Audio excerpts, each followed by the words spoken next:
গত 8 ফেব্রুয়ারি গৌরব গগৈর বিরুদ্ধে সাংবাদিক সম্মেলনের পর শিলচরে বিক্ষোভ মিছিল বের করেছিল বিজেপি। দাহ করা হয় গৌরব গগৈর কুশপুতুল। এবার পাল্টা মিছিল কংগ্রেসের। মুখ্যমন্ত্রীর বিরুদ্ধে একাধিক অভিযোগ এনে বুধবার শিলচরে বিশাল মিছিল বের করে কংগ্রেস। কয়েক হাজার কর্মী এতে অংশ নেন। জেলা কংগ্রেস কার্যালয় থেকে মিছিল আসে ক্ষুদিরাম মূর্তির সামনে। সেখানেই পরিস্থিতি উত্তপ্ত হয়ে ওঠে। প্রতিবাদকারীরা মুখ্যমন্ত্রীর কুশপুতুল দাহ করার চেষ্টা করেন, বাধা দেয় পুলিশ। এরপর সেন্ট্রাল রোড অবরোধ করেন প্রতিবাদকারীরা। রাজপথে শুরু হয় পুলিশ প্রতিবাদকারীর ঠেলা ধাক্কা।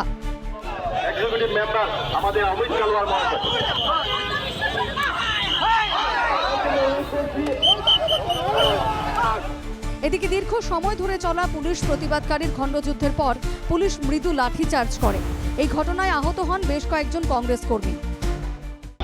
মিছিল বের করেছি জেলা কংগ্রেসের পক্ষ থেকে, এবং সেখানে আসার পর দেখা যাচ্ছে যে আমাদের কিছু কর্মীর উপর পুলিশ কর্মীরা আঘাত করেছে। আমরা সেই ব্যাপারে সেটা ধিক্কার জানাই, কারণ গণতান্ত্রিক পদ্ধতিতে আমরা আন্দোলন করেছি, এবং শাসন যদি আজকে প্রশাসনের হাতে চলে যায়, প্রশাসনের হাত দিয়ে যদি আমাদের কর্মীর উপর আঘাত হয়, আমরা কোনো মতে সেটা মেনে নেব না। কংগ্রেস দল থেকে আমরা একটা প্রতিবাদ করতে পারিস। আজকে আসামের মুখ্যমন্ত্রী কয়েকদিন বারবার করতে গিয়া গৌরব গগৈর বিরুদ্ধে মিথ্যা অপপ্রচার চালাইতরা, যে গৌরব গগৈ নাকি পাকিস্তানি এজেন্ট হইয়া মিথ্যা অপপ্রচার বিজেপি সস্তা রাজনীতি দল লাগিয়া আমরা এটা নিন্দা ধিক্ষার জানাইয়া আমরা একটা প্রোটেস্ট র্যালি বার করছি। তারপরে আমরা একটা কুশপুতুল জ্বালাইছি হিমন্ত বিশ্ব শর্মা, আসামের মুখ্যমন্ত্রী হিমন্ত বিশ্ব শর্মার। এখানে বিজেপির পুলিশ এরা হিমন্ত বিশ্ব শর্মার পালা এজেন্ট।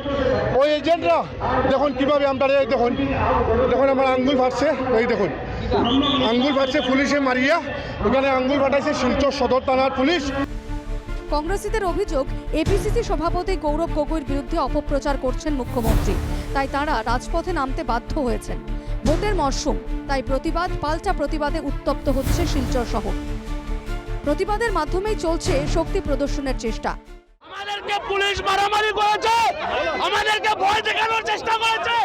আমরা হিমন্ত বিশ্ব শর্মাকে বলে দিতে চাই, আমরা কংগ্রেস কর্মী। শিলচর থেকে আহাদুল আহমেদ ও পাপলু দাসের রিপোর্ট, NK টিভি বাংলা।